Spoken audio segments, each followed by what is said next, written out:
समाजातील प्रत्येक घटकाच्या न्याय हक्कासाठी सदैव तत्पर नंदनगरी न्यूज, सत्य व न्यायाचा स्रोत। आपल्या जिल्ह्यातील प्रत्येक क्षणाची बातमी बघत रहा आपल्या नंदनगरी न्यूजवर आणि रहा अपडेट। सातपुड्यातील अतिदुर्गम भागात विकासाची नवीन पहाट। जिल्हाधिकाऱ्यांच्या हस्ते जिल्हा परिषद शाळा व ग्रामपंचायत इमारतीचे लोकार्पण। सातपुड्याच्या अतिदुर्गम परिसरातील मोरखी, वाघबारीपाडा आणि टोकणा पिंपरीपाडा येथे जिल्हा परिषदेच्या नव्या शाळा इमारतीचे तसेच मोरखी व टोकणा पिंपरीपाडा ग्रामपंचायत इमारतीचे उद्घाटन जिल्हाधिकारी डॉक्टर मिताली शेट्टी यांच्या हस्ते संपन्न झाले।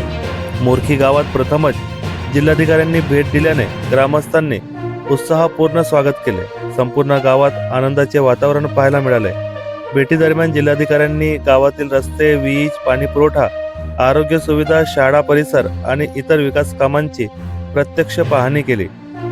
ग्रामस्थांशी संवाद साधत त्यांनी समस्या, अपेक्षा आणि प्राधान्याच्या मुद्द्याबाबत माहिती घेतली।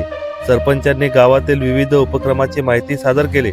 यावेळी जिल्हाधिकाऱ्यांनी रोजगार हमी योजनेअंतर्गत जलसंधारणाची कामे वाढवण्याच्या सूचना देत ग्रामस्थांना मार्गदर्शन केले। स्थानिक पातळीवर शाश्वत विकासासाठी रोजगार हमी योजना महत्त्वाची असल्याचे त्यांनी अधोरेखित केले।